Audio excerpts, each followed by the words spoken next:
허용한 그 집단이 뭐예요? 교회죠. 그리고 교회를 형성하고 있는 자들이 바로 제자라는 거예요. 그러니까 하나님의 그 계획 속에 이름만 바뀌어져 왔지, 아담과 하와, 유대인, 아브라함, 족장 시대, 그리고 이스라엘 백성, 유대 백성, 계속해서 이름만 바뀌어져 왔지, 하나님의 그 큰 계획은 계속해서 동일하게 진행 중이다. 그래서 지금은 누구를 향하고 있다? 바로 교회, 이 땅의 교회, 제자된 자들을 향하고 있다라고 하는 것이 지난주에 우리가 이야기했던 겁니다. 그래서 지난주에 우리가 누가복음과 요한복음을 잠깐 같은 장면을 찾아봤는데, 누가복음에서는 누구를 향하는 말씀이었어요? 제자들을 향한 말씀. 요한복음은 누구를 향한 말씀이었어요? 우주적 복음인데 그 예수 그리스도의 메시아 되심을 드러내는 말씀. 그래서 안드레가 그 베드로를 전도하는 장면이 등장을 하고요. 또 뭐가 등장을 했었어요? 나다나엘이 나무 밑에 있었을 때 그가 고민하는 것들, 그가 생각하는 것들을 이미 누가 알고 계셨어요? 예수님이 알고 계셨죠. 그리고 그분이 메시아임을 그들의 입으로 고백하게 하십니다. 그러니까 예수님의 메시아 되심을 요한복음에는 드러냈다. 근데 마태복음에서는 무엇을 보면은, 오늘 말씀 속에서 왜 우리가 누가복음하고 요한복음을 찾아봤어요? 우리가 마태복음에서 이야기하는 제자들을 부르는 장면에 담겨진 메시지를 정확하게 알기 위해서 누가복음과 요한복음을 찾아본 거였어요. 그렇다면 마태복음은 누구를 향하는 말씀? 유대인들을 향하는 말씀. 근데 단순히 유대인들을 향하는 그 단순한 그 어떤 의미가 아니라 유대인들의 뭐를 지적하고 있는 거예요? 잘못된 부분들. 너희들이 이런 것들이 잘못됐다. 예수님께서, 하나님께서 우리에게 원하시는 것들이 이런 것들이다. 너희들이 잘못된 종교적 습관, 종교적 관습, 종교적 전통, 이런 것들을 내려놔야 된다. 그리고 온전히 예수님, 우리의 구원자 되신 예수님을 알고 우리가 그 뜻대로 살아가야 된다. 그래서 마태복음에는 우리 이제 다음 주부터 이렇게 살펴볼 텐데 5장에서 7장까지 뭐가 등장해요? 산상수훈. 산상수훈이 등장하는데, 산상수훈이라는 그 말씀 자체가 시내산에서 율법을 받았던 이스라엘 백성들에게 이제 너희들에게 새롭게 예수님께서, 메시아께서, 그리스도께서 새로운 삶의 규범들, 율례들, 새로운 우리에게 주시는 말씀, 시내산 율법, 그것의 새로운 갱신, 새로운 해석에 대한 이야기를 너희들에게 전해주는 것이다 라는 의미에서 마태복음에서는 산 위에 올라가서 말씀을 전하신다고 표현이 되어 있는 거예요. 그래서 그것을 산상수훈이라고 사람들이 표현하는 거죠. 산상수훈이라는 단어 자체는 성경 속에 등장하지 않아요. 그냥 사람들이 만들어낸 이야기예요. 산 위에서 하신 말씀, 교훈, 이런 의미로 해서 산상수훈인 거예요. 근데 이것을 들었을 때 이 유대인들은 뭘 떠올려요? 시내산에서 자신들에게 율법을 주셨던 하나님의 말씀을 떠올리게 된다는 것이죠. 그래서 거기에 대한 재해석, 완전한 해석이 산상수훈이다. 그러니까 지금 마태복음에서 이 제자들에게 하는 이야기는 뭐냐면, 너희들 지금까지 제자들, 교회에 대한 이해, 그리고 하나님께서 주신 그 어떤 집단에 대한, 유대인들에 대한 이해를 너희 잘못 가지고 있어. 하나님께서 너희들에게 가르치시고자 하는 제자에 대한 진정한 의미는 이런 거야 라는 것을 가르치기 위해서 오늘 말씀을 기록해 두었다. 자, 이 큰 그림을 그리고, 큰 그림을 가지고 오늘 이제 지난주까지 봤던 거는 이 정도 요약을 하고요. 이제 본격적으로 오늘 이야기 속으로 들어가 보려고 합니다. 자, 마태복음은 어디에 말씀과 연결해서 우리가 이해를 해야 되냐면 4장 23절 25절 말씀을 우리가 좀 집중해서 보고 이해를 하면, 예수님께서 제자들을 부르실 때 어떤 의미를 가지고 부르시는구나를 우리가 좀 알 수 있다고 지난주에 제가 언뜻 이야기를 하고, 오늘 이제 그 말씀 속으로 깊이 들어가 보려고 합니다. 4장 23절에서 25절 같이 합독해 봅니다. 시작. 그의 손이 하늘에 퍼진지라. 자, 4장 23절에서 25절 다시 시작. 예수께서 온 갈릴리에 두루 다니사 그들의 회당에서 가르치시며 천국 복음을 전파하시며 백성 중에 모든 병과 모든 약한 것을 고치시니 그의 소문이 온 수리아에 퍼진지라. 사람들이 모든 앓는 자, 곧 각종 병에 걸려서 고통이 당하는 자, 귀신 들린 자, 간질하는 자, 중풍병자를 데려오니 그들을 고치시라. 갈릴리와 데가볼리와 예루살렘과 유대와 요단 건너는 우리가 따르니라. 자, 이 세 가지 키워드가 있다고 했어요. 세 가지 키워드가 뭐죠? 가르치고, 전파하고, 고쳐라. 근데 어디서예요? 예? 두루 다니면서. 어디예요? 예루살렘으로 시작해서 이방까지 전부 다 다니면서 가르치고 전파하고 고쳐라. 이 이야기가 지금 읽은 이 말씀의 핵심 구절이라는 것이죠.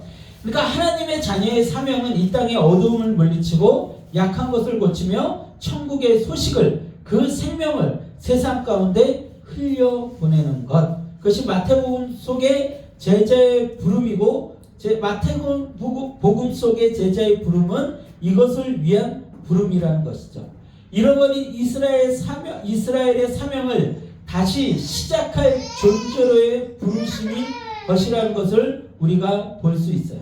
자, 새로운 비전 공동체로 부름받은 제자들에게 예수님은 오늘 어떻게 찾아가서 부르시는지, 그 부르시는 장면 속에서 우리는 많은 것을 배울 수가 있습니다. 자, 우리 다시 한번 성경 말씀 함께 보도록 합니다. 18절 말씀 함께 볼게요. 18절 말씀 같이 합독합니다. 시작. 갈릴리 해변에 다니시다가 두 형제 곧 베드로라는 시몬과 그의 형제 안드레가 바다에 그물 던지는 것을 보시니 그들은 어머나. 아멘. 자, 누구를 지금 부르고 계세요? 시몬과 베드로를 부르고 계세요. 아니, 시몬과 베드로는 동일 인물이죠. 죄송합니다. 베드로와 안드레를 부르고 계세요. 베드로와 안드레를 부르고 계신데, 그들이 무엇하고 있을 때 부르시고 있다고 지금 성경에 되어 있어요? 금을 던지는 것을 보시니, 이렇게 되어 있어요. 그들의 삶의 현장에서 그들을 부르시고 계시다는 것이죠. 자, 21절 말씀 또 함께 봅니다. 21절 같이 봅니다. 시작. 거기서 더 가시다가 다른 두 형제 곧 세베대의 아들 야고보와 그의 형제 요한이 그의 아버지 세베대와 함께 배에서 금을 깃는 것을 보시고 부르시니. 자, 뭐라고 돼 있어요? 야고보와 요한을 부르시는데 그들이 뭐라고 있어요? 함께 배에서 금을 깃는 것을 보시고 그곳에서 부르셨다고 돼 있어요. 지금 어디에요? 둘 다 부르시는 그 장면이 삶의 현장. 사람들은 흔히들 이 장면을 보고서 그렇게 해석하는 사람들이 있어요. 그들이 어부다, 공부 못한 사람들이다, 부족한 사람들이다, 그래서 그들이 순종을 잘한다, 그래서 그들을 부르셨다, 이렇게 얘기하는데, 여러분들 12제자 중에서 마태라는 인물은 세리였어요. 그리고 우리가 지난주에 봤던 요한복음의 나다나엘 같은 경우도 굉장히 많은 것을 고민하고 철학하는 인물이었죠. 그러니까 이들이 좀 부족하고 모자랐는데 그들을 불렀다는 것은 12제자를 다 통칭하기에는 좀 부족한 부분이에요. 베드로라는 인물도 사람들이 물론 사도행전에서 보니까 베드로가 성령 체험을 하고 난 다음에 굉장히 유창하게 설교하는 걸 봤는데, 그 전 어디에도 베드로가 무식했다는 장면은 등장하지 않아요. 그러니까 사람들이 흔히 생각하기를 어디서 베드로가 무식했다고 생각을 하냐면, 예수님을 그 군병들이 잡으러 왔을 때 그 군병 중에 한 명의 귀를 베드로가 잘라버리거든요. 무식하지 않아요. 그리고 예수님을 보자마자 그거 어떻게 해요? 바다로 뛰어들잖아요. 무식해 보이잖아요. 그래서 베드로가 무식하다고 생각들을 하는 거예요. 그런데 그걸로 무식하다고 보기에는 무식한 것과 기질이 좀 뜨거운 것과는 좀 별개의 문제인 거죠. 그러니까 무식하다고 평가하기에는 이 장면을 보고서는 그들은 어부였고 무식하고 배운 게 없는데 하나님이 부르셨어. 예수님은 그런 사람들을 찾는 사람이야 라고 해석하기에는 조금 부족한 부분들이 있어요. 이 장면을 보고 우리가 봐야 되는 장면은 뭐냐면 삶의 현장에서 부르셨다는 거예요. 삶의 현장에서. 자, 그러면 우리가 처음 부분하고 연결해서 이해를 합시다. 처음 부분에 우리가 이 마태복음은 어떻게 이해를 해야 된다 그랬어요? 유대인들에게 전하고 있다. 근데 메시아이신 예수님이 제자들을 부르시는데 어디서 부르고 있다? 삶의 현장에서 부르고 있다. 자, 우리는 쉽게 생각하기를 예수님을 잘 믿는 사람들, 그리고 예수님을 믿을 만한 제자들은 어디에 있다고 생각해요? 교회에 있겠죠. 그래서 교회에서 거룩하게 예배를 드리고 거룩하게 앉아있는 사람들, 거룩하게 성경 공부하는 사람들, 거룩하게 제자훈련하는 사람들이 제자라고 생각을 하는 거예요.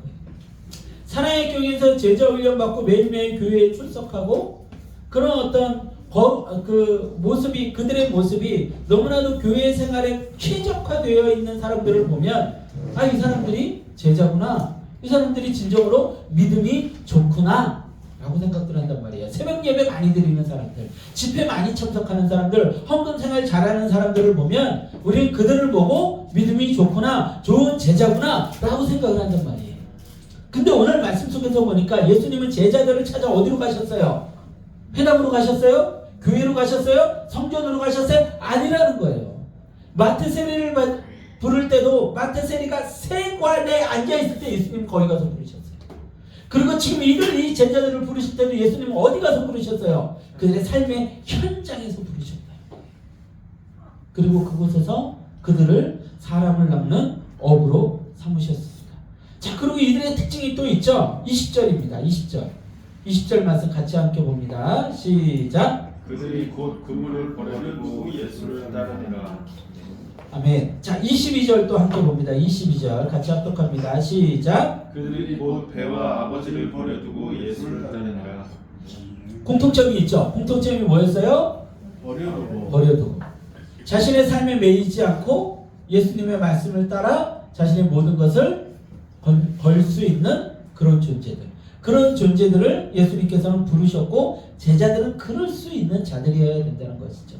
자, 여러분들이 이게요, 굉장히 그 당시에 유대인들에게는 굉장히 큰 도전이 되었다는 거예요. 제가 지난주에도 얘기했지만 이 처음 선포 자체가 굉장히 그 당시 유대인들한테는 도전이 많이 됐어요. 처음에 보니까 15절에 보니까 이렇게 돼 있었죠. 스불론 땅과 납달리 땅과 요단강 저편 길과 이방의 갈릴리여, 이렇게 돼 있어요. 그러니까 그 당시만 하더라도 유대인들에게는 이방이라는 족속 자체가 그들에게는 짐승보다 못한 존재였고 굉장히 불편한 존재였어요. 그런데 그 이방 땅을 향하여 복음이 선포되고 있음을 무슨 말씀을 가지고? 이사야의 말씀을 가지고 지금 이 표현을 하고 있는 거란 말이에요. 그리고 그들에게 지금 이 유대인들이 가장 그들에게 자랑스러워하는 모습이 뭐예요? 율법을 잘 지키는 거. 그리고 성전 안에서 제사를 드린다거나 예배를 드린다거나 이런 종교 행위를 열심히 하는 거. 그래서 제가 지난주에도 그 이스라엘의 유대인들의 어떤 습관적인 그런 모습들 제가 우스개로 얘기해 줬죠. 안식일이면 어떻게 한다고요? 엘리베이터를 층층마다 5개 해가지고 그 정통 유대인들이 있는 지역에서는 그 엘리베이터 버튼조차를 누른 걸 일이라고 생각을 해가지고 들어가진 않아요. 그리고 우리나라 유학생들을 거기서 아르바이트를 많이 시킨대요. 무슨 아르바이트를 시키냐면 정통 유대인 집안에서 안식일이면 아무것도 할 수 없으니까 그 아르바이트생들을 쓴다는 거예요. 그래서 가만히 앉아가지고 저것 좀 갖다 주세요. 저것 좀 해주세요. 그래서 우리나라 유학생들이, 그리고 다른 나라에서 온 유학생들이 그거를 아르바이트로 많이 한다는 이야기를 그 이스라엘 전문가가 해주는 이야기를 들었던 기억이 있어요. 그러니까 그 정통 유대인들이 하는 행위들은 주로 무엇을 얘기했냐면 우리는 이렇게 율법을 잘 지켜, 우리는 이렇게 종교 행위를 잘해, 그래서 우리는 하나님께 구원받을 거고 하나님께 사랑을 받을 거야 라고 얘기를 했는데, 예수님께서, 메시아인 예수님께서 제자들을 부르시는 장면을 보니까, 선포하시는 말씀을 보니까 이방인들을 향하고 있고 또 누구를 불러요? 삶의 현장에서 뛰고 있는 자들, 삶의 현장에서 최선을 다해서 일하고 있는 자들, 삶의 현장에 있던 자들을 예수님께서는 찾아가셔서 너희들은 제자 삼겠다 하시다고 하고 계신 것이죠. 그리고 이것이 유대인들에게는 얼마나 도전이 되겠어요. 예수님께서 유대인들에게 뭐라고 하면 너희들 삶의 모습이 잘못됐어. 하나님께서 찾으시는 자들은 그런 자들이 아니야. 자, 다시 한번 하나님의 큰 마스터 플랜은 뭐라고요? 우리로 하여금 이 땅 가운데 문화명령을 행하는 거예요. 일하는 거예요. 이 땅을 경작하고 새롭게 하고 창조 행위를 하는 거예요. 누구를 닮아서? 하나님을 닮아서. 하나님께서도 이 땅을 말씀으로 창조하셨어요. 그래서 여러분들 착각하지 마세요. 뭐 이슬람이나 저 뭐 불교라든지 이런 데서 이방 신들 뭐 아니면은 뭐 그 어디에요? 저기 뭐 그 오딘을 믿는 저기 북유럽의 신화에 등장하는 그런 어떤 신들을 믿는 사람들이 이야기한 것처럼 천국은 쾌락을 즐기는 곳이 아니에요. 하나님 나라는 쾌락을 즐기기 위해서 영원히 아무것도 안 하고 발 뻗고 누워가지고서는 먹고 자고 하려고 가는 데가 아니라고요. 그곳에서 우리는 뭘 하는 거예요? 창조행위를 하는 거예요. 하나님의 명령을 수행하는 거예요. 그리고 하나님의 영광을 우리의 삶을 통해서 드러내는 거예요. 그게 뭐다? 예배다. 예배다. 우리의 삶이 예배가 돼야 되는 거예요. 그래서 지금 우리는 하나님의 나라를 어떻게 할 수 있다? 경험할 수 있다. 지금 이곳에서 우리는 창조 행위를 해야 되는 거예요. 우리의 삶 속에서 그게 뭐다? 제자다. 정리가 되세요? 제가 얘기했죠? 되게 중요한 이야기를 하고 있다. 중요한 이야기를 하고 있다. 이 개념을 여러분 머릿속에 정확하게 집어넣어야 돼요. 이 개념을. 누구에게도 설명할 수 있어야 되고 특별히 누구에게? 여러분들에게 자녀에게 설명할 수가 있어야 돼요. 여러분들 하나님의 자녀들은요. 하나님께서 어떤 신비한 능력을 부어주시고 신비한 기적을 일으키셔가지고 그곳에서 먹고 자고 잘 살고 잘 되고 하는 것이 아니라 삶의 현장에서 치열하게 살아가는 존재들, 그 자들이 누구예요? 예수님의 제자들이라고요. 자녀들이라고요. 근데 너무나도 잘못된 가르침을 배워야지. 돈 많은 사람들, 아무것도 안 하는 것, 그것이 우리의 삶의 최고의 복이라고 생각하는 거예요. 최고의 복은 그게 아니에요. 우리의 삶의 최고의 복은 뭐예요? 우리가 하나님과 함께 세상을 바꿔나가는 거예요. 그럴 수 있는 용기와 힘이 있는 거예요. 아무것도 두려워 말라. 주 너의 하나님이 지켜주시니. 이 찬양을 하면서, 찬양은 막 이렇게 하면서 아무 일도 일어나지 않기를 바라는 거죠. 여러분, 근데 초대교회 때부터 예수님의 제자들 때부터 아무 일도 없었던 인물이 있었나요? 정말로 우리에게 본이 되었던 믿음의 선배들 중에, 그 12 제자들 중에 바울, 뭐 우리 믿음의 선배들, 그 수많은 인물들 중에 아무 일도 없이 편안하다, 이런 사람, 당한 사람도 존재하지 않았어요. 치열했어요. 누구의 삶이 그랬어요? 바울의 삶이 그랬잖아요. 천막 깁는 일을 하면서, 매를 맞아가면서, 돌에 맞아가면서, 사람들에게 쫓겨다녀가면서, 배를 타고 가다가 뱀에 물려가면서 로마에 들어가서 죽기 전까지도 그런 복음을 전했던 분이에요. 그래서 하나님께서 그를 들어주신 거죠. 근데 대부분의 사람들은 그런 것들을 기대하며 산다는 것이죠. 말년에 아무것도 안 하고 편안하게 발 뻗고 자고 싶고. 그래서 저는 이 말씀을 준비하면서 하나님이 날 사랑하시고 되게 사랑하시라고, 삶을 이렇게 치열하게 살게 하시, 잠도 못 자고 치열하게 살게 하시면서 하나님의 일을 감당케 하시니 하나님이 나를 얼마나 사랑하고 계시는 거예요. 우리의 삶의 그 현장에서 우리는 복음을 전하는 자들이, 그들이 누구라고요? 제자라고. 그것을 오늘 성경이 우리에게 얘기해주고 있고, 그 성전 안에 머물러 있던 유대인들에게 너희들 틀렸어, 잘못됐어 라고 이야기하고 있다는 것이죠. 예수님은 우리의 삶의 모습을 직접 찾아와 부르신다는 것이죠. 이제 이 제자의 길로 하나님 나라의 완성을 위해 나아가야 함을 성경은 우리에게 이야기하고 있어요. 교회에 관해서 가장 확실하게 이야기하고 있는 교회론을 공부하면 꼭 배우는 말씀이 에베소서 말씀이에요. 그래서 에베소서를 가지고 제가 신대원에 있을 때도 신학 교수님이 그 에베소서 말씀을 가지고 교회론을 가르치셨습니다. 그 교회론을 배웠던 에베소서의 말씀을 자세히 보면은요, 교회라는 것이 무엇인지, 제자라는 것이 무엇인지 정확하게 알 수 있어요. 우리 에베소서 말씀을 한번 보러 가도록 하겠습니다. 에베소서 1장 1절에서 23절 말씀 볼 거예요. 에베소서 1장 1절에서 23절 말씀을 볼 겁니다. 에베소서 1장 1절에서 23절입니다.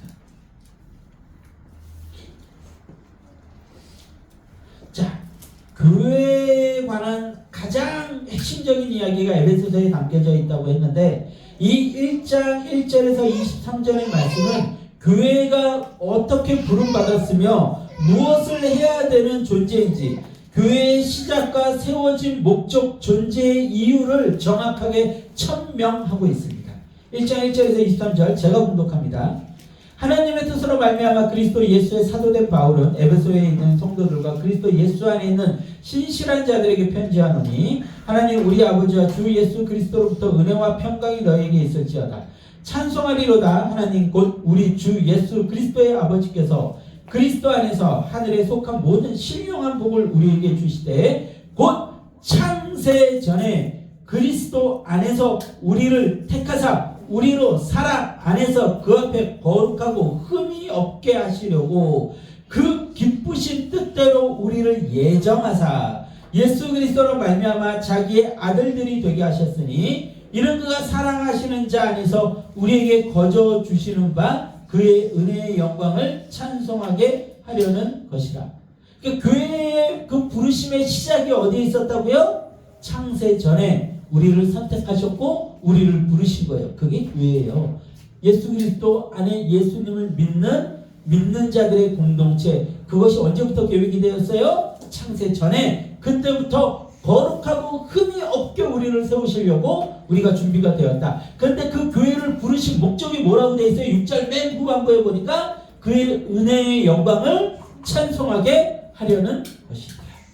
자, 계속 봅니다. 7절부터 우리는 그리스도 안에서 그의 은혜의 풍성함을 따라 그의 피로 말미암아 속량 곧 죄사함을 받았느라. 이는 그가 모든 지혜와 총명을 우리에게 넘치게 하사 그 뜻의 비밀을 우리에게 알리신 것이요 그의 기뻐하심을 따라 그리스도 안에서 때가 참 경륜을 위하여 예정하신 것이니 하늘에 있는 것이나 땅에 있는 것이 다 그리스도 안에서 통일되게 하려 하심이라. 모든 일을 그의 뜻의 결정대로 일하시는 이의 계획을 따라 우리가 예정을 입어 그 안에서 기업이 되었으니 이는 우리가 그리스도 안에서 전부터 바라던 그의 영광의 찬송이 되게 하려 하심이라. 자, 우리가 뭐라고요? 뭐라고 되어 있어요? 우리에게 비밀을 알리셔서 우리를 기뻐하신 뜻대로 세우셨는데 그것이 전부 다 어떻게 되어 있었대요? 예정되어 있었대요. 예정되어 있었는데 그 예정된 그 부르심을 통해서 우리에게 기대하시는 게 뭐예요? 12절 후반부에 보니까 그의 영광의 찬송이 되게 하려 하십니다. 계속해서 반복적으로 뭐가 지금 선포되고 있어요? 그의 영광의 찬송이 되게 하려 하십니다. 교회는 무엇을 위해 존재한다? 하나님의 영광의 찬송을 드리기 위해서 존재한다. 자, 13절부터 계속 봅니다. 그 안에서 너희도 진리의 말씀 곧 너희의 구원의 복음을 듣고 그 안에서 또한 믿어 약속한 성령으로 인치심을 받았으니 이는 우리 기업의 보증이 되사 그 얻으신 것을 속량하시고 뭐라고요? 같이 시작! 그의 영광을 찬송하게 하려 하심이라. 이게 뭐라고요? 교회의 목적. 그러니까 교회는 하나님의 예정과 계획 가운데 부르심을 받았어요. 창세 전부터 계획되어 있었어요. 근데 그들이 부름받은 목적은 뭐라고요? 하나님의 영광을 찬송하게 하려 하기 위해서. 자, 15절부터 계속 봅니다. 이로 말미암아 주 예수 안에서 너희 믿음과 모든 성도를 향한 사랑을 나도 듣고 내가 기도할 때에 기억하며 너희로 말미암아 감사하기를 그치지 아니하고 우리 주 예수 그리스도의 하나님 영광의 아버지께서 지혜와 계시의 영을 너희에게 주사 하나님을 알게 하시고 너희 마음의 눈을 밝히사 그의 부르심의 소망이 무엇이며 성도 안에서 그 기업의 영광의 풍성함이 무엇이며 그의 힘의 위력으로 역사하심을 따라 믿는 우리에게 베푸신 능력의 지극히 크심이 어떠한 것을 너희로 알게 하시기를 구하노라. 그의 능력이 그리스도 안에서 역사하사 죽은 자를 가운데서 다시 살리시고 하늘에서 자기의 오른편에 앉히사 모든 통치와 권세와 능력과 주권과 이 세상뿐 아니라 오는 세상에 일컫는 모든 이름 위에 뛰어나게 하시고 또 만물을 그의 발 아래 복종하게 하시고 그를 만물 위에 뭐라고요? 교회의 머리로 삼으셨으니 교회는 그의 몸이니 만물 안에서 만물을 충만하게 하시는 이의 충만함이니라. 아멘. 그러니까 교회를 통해서 누구를 드러내는 거예요? 예수님을 드러내는 거예요. 교회를 통해서 만물을 다스리고 통치하는 거예요. 그게 뭐다? 교회다. 교회는 뭐라고요? 예수님께 속한, 예수님을 믿는 자들의 공동체. 그것이 교회다. 지금 우리가 예수님을 믿는 자들이 모여있죠? 전 우주적으로 예수님을 믿는 자들이 모여있죠? 그들이 다 뭐다? 교회다. 교회. 그러니까 교회는 건물이 아니고 무엇이다? 믿는 자들이, 예수님께 속한 자들, 예정받은 자들, 계획된 자들, 창세전부터 부름받은 자들, 그들의 하나된 공동체가 교회다. 그래서 예수님께서는 그 교회를 완성해 가고 계신 것이고, 그 교회가 나중에 어디에 들어가게 되는 거예요? 하나님 나라에 영원히 들어가게 되는 것이다. 이해되셨죠? 자, 에베소서가 왜 교회론을 대표하는지 이제 좀 알겠죠? 벌써부터 1장부터 뭐가 등장을 하고 있어요? 교회에 대한 완전한 정의, 천명, 이것을 지금 1장부터 등장시키고 있는 거예요. 자, 그렇다면 1장에서 이제 교회가 왜 생겨났으며 어떻게 부르심을 받았으며 어떤 목적을 가지고 있고 교회의 정의가 무엇인지 쭉 이야기를 했어요. 그리고 나서 이 교회에 관한 이야기를 쭉 해나가다가 마지막 장 6장에 가서 무슨 이야기를 할까요? 결론을 이야기하겠죠.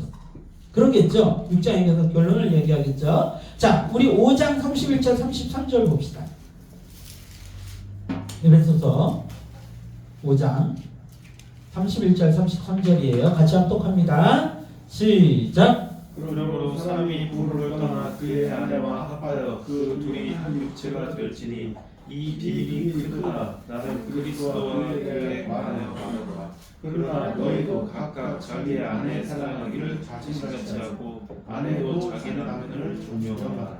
그러니까 그 앞에 여러 가지 지금 이야기들이 쓰여 있고, 그러고 나서 남편이 아내를 어떻게 사랑할 건지, 아내가 남편을 어떻게 존경할 건지, 이런 이야기들이 쭉 쓴 다음에 32절에 보니까 뭐라고 기록이 되어 있어요? 이 비밀이 크도다. 나는 뭐라고요? 그리스도와 교회에 대하여 말하노라. 지금 사도 바울은 지금 무엇을 걱정하며 이 기록을 하고 있는 거냐면, 뭐 아내가 남편을 존경해야 된다, 남편이 아내를 사랑해야 된다, 사랑할 땐 이렇게 사랑하고 존경할 땐 이렇게 존경한다, 얘기를 하다 보니까 사람들이 착각할 것 같은 거예요. 뭐라고 착각을 해요? 우리한테 그냥 삶의 어떤 방식에 대한 이야기를 하나? 라고 착각할 것 같은 거죠. 그래서 바울 사도가 지금 무엇을 지금 다시 한번 집어주고 있어요? 아니야, 그런 거 아니야. 난 그것에 대해서 이야기하고 있는 것이 아니라 무엇에 대해서 이야기하고 있어요? 그리스도와 교회에 대해서 이야기하고 있는 거야. 이 비밀이 너무나도 커. 그러니까 너희들 잘 들어야 돼 라고 이야기하면서 6장을 시작하는 거예요. 마지막 장. 자, 그러면서 6장에 1절부터 20절까지 어떤 이야기들이 진행이 되는지 봅시다. 제가 봉독합니다. 자녀들아, 주 안에서 너희 부모에게 순종하라. 지금 무엇에 관한 이야기라고? 이게 다 그리스도와 교회에 관한 이야기라고요. 그리스도와 교회에 관한 이야기. 자녀들아, 주 안에서 너희 부모에게 순종하라. 이것이 옳으니라. 내 아버지와 어머니를 공경하라. 이것은 약속이 있는 첫 계명이니 이로써 내가 잘되고 땅에서 장수하리라. 또 아비들아, 너희 자녀를 노엽게 하지 말고 오직 주의 교훈과 훈계로 양육하라. 종들아, 두려워하고 떨며 성실한 마음으로 육체의 상전에게 순종하기를 그리스도께 하듯 하라. 눈가림만 하여 사람을 기쁘게 하는 자처럼 하지 말고 그리스도의 종들처럼 마음으로 하나님의 뜻을 행하고 기쁜 마음으로 섬기기를 주께 하듯 하고 사람들에게 하듯 하지 말라. 자, 뭐라고 지금 얘기를 하고 있어요? 종들에게 이야기를 하는데 상전에게 정말로 최선을 다해서 섬기라는 거예요. 눈 가리고 아웅하듯이 하지 말고 정말 그리스도의 종들처럼 마음으로 하나님의 뜻을 행하는 것이 뭐다? 우리가 삶의 현장에서 일하는 거예요. 상전들을 섬기면서 일하는 게 하나님의 뜻을 행하는 거래요. 그리고 7절에 보니까 기쁜 마음으로 누구께 하듯 하고 주께 하듯. 삶의 현장에서 상전을 섬기는 걸 어떻게 하래요? 주께 하듯 하래요. 그리고 계속해서 8절부터 봅시다. 이는 각 사람이 무슨 선을 행하든지 종이나 자유이나 주께로부터 그대로 받을 줄 알미니라. 상전들아, 너희도 그들에게 이와 같이 하고 위협을 그치라. 이건 지금 주인들에게 이야기하는 거죠. 지금으로 따지면 사장들이죠. 이는 그들과 너희의 상전이 하늘에 계시고 그들에게는 사람을 외모로 취하는 일이 없는 줄 너희가 압니다. 사람을 외모로 취하지 말라는 거예요. 그래서 제가 저희 알바를 구할 때 막 등치가 크든 막 땀을 뻘뻘 흘리시든 나이가 어리시든 어떤 모습이든지 애지간하면 쓰는 거예요. 애지간하면 쓰는 거예요. 왜 그러냐면 하나님께서 지금 그러라고 이야기를 하고 외모로 취하지 말라고 하시니까요. 자, 또 10절부터 봅시다. 끝으로 너희가 주 안에서 그 힘의 능력으로 강건해지고 마귀의 간계를 능히 대적하기 위하여 하나님의 전신갑주를 입으라. 우리의 씨름은 혈과 육을 상대하는 것이 아니요 통치자들과 권세들과 이 어둠의 세상 주관자들과 하늘에 있는 악의 영들을 상대함이라. 그러므로 하나님의 전신갑주를 취하라. 이는 악한 날에 너희가 능히 대적하고 모든 일을 행한 후에 서기 위함이라. 그런즉 서서 진리로 너희의 허리띠를 띠고 의의 호심경을 붙이고 평안의 복음이 준비한 것으로 신을 신고 모든 것 위에 믿음의 방패를 가지고 이로써 능히 악한 자의 모든 불화살을 소멸하고 구원의 투구와 성령의 검 곧 하나님의 말씀을 가지라. 모든 기도와 간구를 하되 항상 성령 안에서 기도하고 이를 위하여 깨어 구하기를 항상 입으며 여러 성도를 위하여 구하라. 또 나를 위하여 구할 것은 내게 말씀을 주사 나로 입을 열어 복음의 비밀을 담대히 알리게 하옵소서 할 것이니 이 일을 위하여 내가 쇠사슬에 매인 바 사신이 된 것은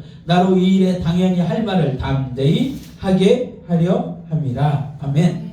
자, 1장에서 에베소서가 교회에 관한 이야기를 하고 있다 그랬죠? 1장에서 교회의 정의, 교회의 시작, 교회의 목적, 교회가 해야 할 일, 교회가 왜 부르심을 받았는지, 어떻게 부르심을 받았는지에 대한 이야기를 했어요. 그러고 나서 6장 들어가기 앞서 5장 후반부에 보니까 뭐라고 얘기를 했어요? 나는 그리스도와 교회에 관한 이야기를 하고 있는 것이다. 아내와 남편, 종과 상전, 아버지와 자식, 그리고 어떤 세상 권세자들과의 싸움, 이런 얘기를 쭉 하는데 이 모든 것이 누구에 관한 이야기예요? 교회에 관한 이야기. 즉 교회는요 어디에서 완성되는 거예요? 어디에서 완성되는 거예요? 삶의 현장에서. 우리가 살아가는 그 삶의 현장에서, 가정 속에서, 또한 우리의 직장 속에서, 그리고 우리가 살아가는 모든 싸우는 그 현장 속에서 교회는 완성이 되어집니다. 성전 안에 있는 자들, 성전 안에서 내가 거룩한 모습으로 예배 잘 드렸다고 해서 교회의 완성이 되는 게 아니다. 교회의 완성은 어디서 된다? 삶의 현장에서 이루어진다. 새벽 예배 잘 드린다고 그 사람이 제자인가요? 아니라는 거예요. 집회에 많이 참석했다고 직분을 받았다고 그 사람이 제자예요? 아니라는 거예요. 예수님께서는 지금 제자를 어디 가서 찾으셨어요? 삶의 현장에서 치열하게 살아가는 자들.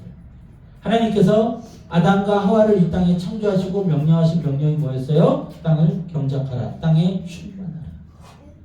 다스리고 통치하라. 그래서 우리가 그런 기도를 하죠. 하나님, 우리가 이 땅을 다스리고 통치하는 자들이 되게 하여 주옵소서. 제가 헌금 기도를 할 때마다 꼭 집어넣는 기도예요. 우리가 삶의 현장에서 해야 될 것도 있죠. 그것을 통해서 우리는 삶의 현장 속에서 무엇을 완성한다? 교회를, 제자를 완성한다. 그것은 우린 치열한 전쟁을 하는 거예요. 성전 안에 머물러 있다고, 성전 안에 숨어 있다고 교회가 완성되지 않아요. 여러분들, 교회가 가장 약하고 힘이 없고 많은 잘못을 저지르고 타락하고 그랬을 때는 어디였어요? 교회 안에 머물러 있을 때였어요. 우리나라 교회가 굉장히 뜨거운 모습으로 많이 성장을 했죠. 그래서 교회들이 굉장히 많이 성장을 해나갔어요. 근데 그러다 보니까 교회들이 대형화가 되고 그 교회 안에 사람들이 머무르기 시작합니다. 그러면서 그 교회 안에서 너무 행복한 거죠. 근데 하나님은 그걸 원하지 않으셨어요. 지금 이스라엘 백성들에게, 유대인들에게도 똑같은 이야기를 하고 있는 거예요. 너희들이 유대인이냐? 성전 안에서 예배를 드리냐? 성전 안에서 제사를 잘 드리냐? 그렇다고 너희가 그곳에서 모든 것을 이루었다고 생각하느냐? 아니다! 정말로 내가 찾는 자들은 그곳에 있는 자들이 아니다.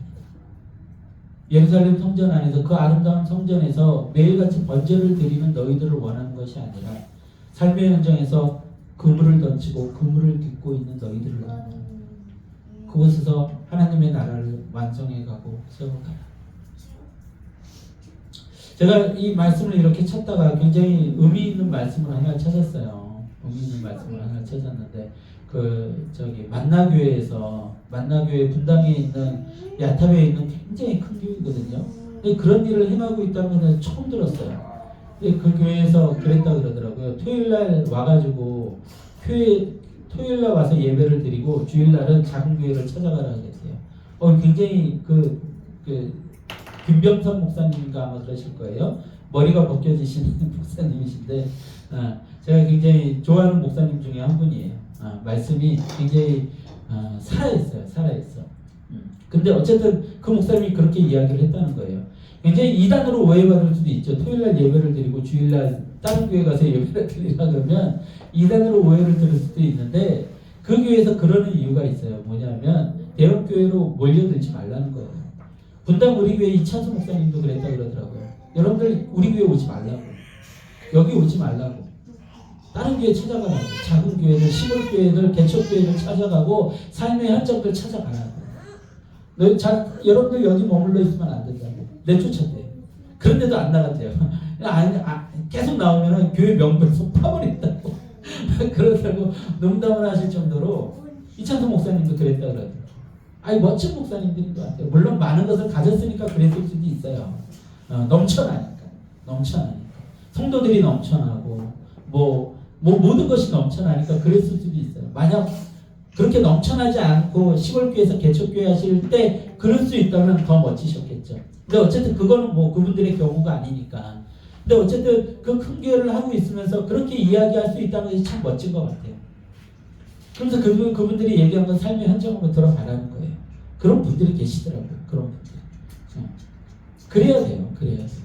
이 땅의 교회가, 한국 교회가 많이, 지금 제가 요즘 넷플릭스에서 재밌게 보고 있는 그 드라마 중에서 하나가 해피니스라는 드라마예요. 해피니스.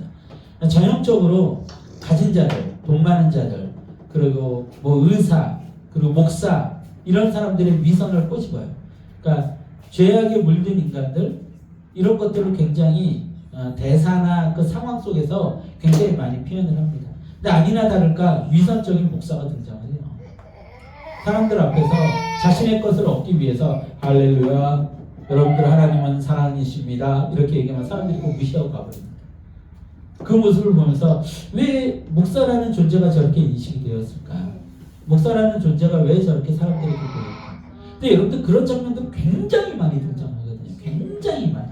소설이나 드라마나 영화나 이런 데서 보면 하여튼 위선을 행하는 가장 대표적인 인물로 비춰지는 그 중에서 한 부류가 종교인들이에요.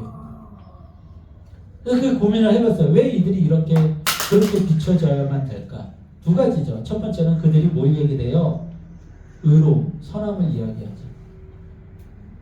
난 더러운 사람이야. 난 그렇지 못해. 라고 하는 사람을 위선자라고 꼬집진 않겠죠.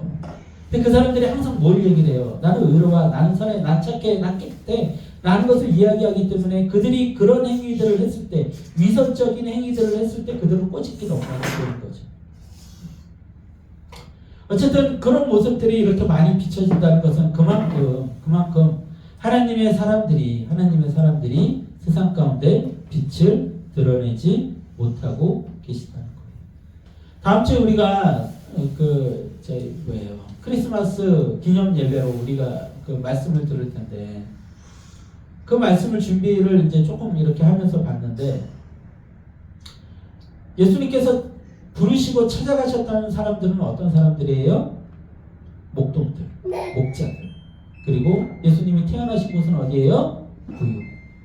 그리고 예수님이 부르셨던 자들은 이 땅을 위해 고민하며 기도하는 자들, 괴로워하고 아파했던 자들, 그런 자들을 찾아가서 예수님을 만나셨다는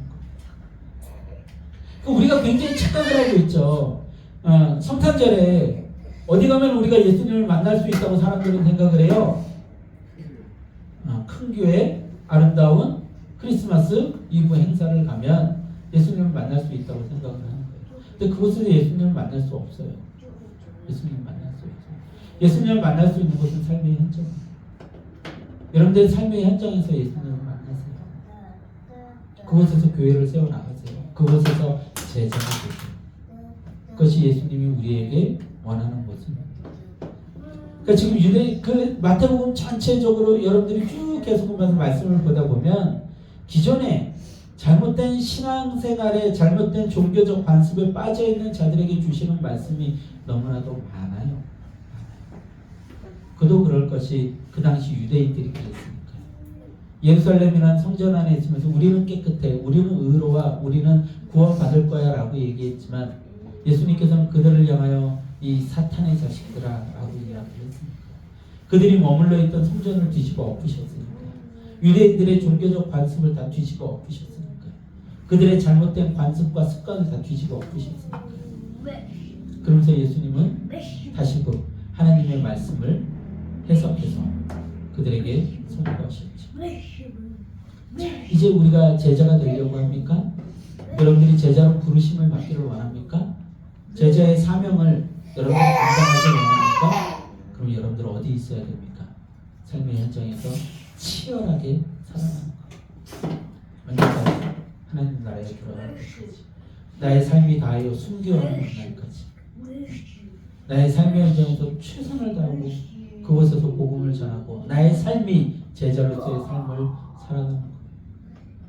성경 어디에도 제자들의 삶이 큰 구중궁궐을 지어놓고서는 그곳에서 머물러서 배 두드리며 등 따시게 있었다는 이야기는 성경 어디에도 등장하지 않아요. 다시 한번 이야기하지만 하나님을 그토록 사랑했던 다윗이 무너졌던 때는 언제라고요? 성전 안에서 배부르고 등 따시게 머물러 있었어요.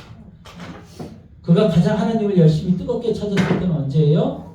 목동을 하면서 사자와 곰과 싸우며 양들을 친 때. 그때 그는 하나님을 가장 뜨겁게 찾았어요. 또 언제 가장 뜨겁게 찾았어요? 사울에게 쫓겨 광야에서 방황할 때 그는 하나님을 뜨겁게 찾았어요.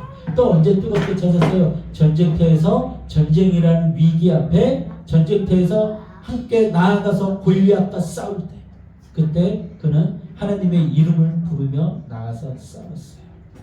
그리고 그는 그곳에서 하나님의 사랑을 받았죠. 하나님이 제자들을 부르시는 그 모습도 또한 동일합니다. 여러분들의 삶의 현장에서 가장 뜨겁게, 가장 치열하게 세상과 싸워 세상을 다스리며 통치해 나가는 그 현장에 누가 함께 가세요? 하나님이 함께 가십니다. 지금이라도 만일 여러분들의 생각 속에 나는 하나님을 잘 믿으니까 돈을 많이 벌어서 이런 좋은 아파트에서 나는 가만히 편안히 예배만 드려야지, 여러분들 그런 거 없어요. 없습니다. 없어요. 하나님이 여러분들에게 원하시는 건 그런 모습이 아니에요. 정말로 예수님의 제자는요, 엄청난 돈을 벌지라도 그 삶 속에서 하나님의 일을 이루기 위해서 뜨겁게 사는 거예요. 하나님의 사람들은 그렇게 살아왔어요. 제가 지난주에도 얘기했지만 그 언더우드 목사님, 언더우드 선교사님, 그분이 그렇게 살아갔잖아요. 집안이 어마어마한 부자였음에도 불구하고, 세상을 뒤흔들 만한 부자였음에도 불구하고, 이 조선이라는 이 작은 땅에 들어와서, 이 미지의 땅에 들어와서 복음을 전하다가 생명을 바쳐 이 땅을 변화시키기 위해서 하나님과 동행해 나갔던 그분. 그게 바로 많은 것을 가졌지만 세상 가운데 치열하게 살아갔던 제자의 삶의 모습이에요. 오늘 말씀 여러분들 꼭 기억하십시오. 제자는 무엇인지, 예수님이 어떤 자들을 찾는지, 예수님이 어떤 자들을 세워서 교회를 세워나가시는지 여러분들이 기억하고, 이제 예수님과 동행하며 삶의 현장 속에서 치열하게 싸우며 승리하며 살아가는 여러분들이 될 수 있기를 소망합니다. 찬양하며 기도합시다.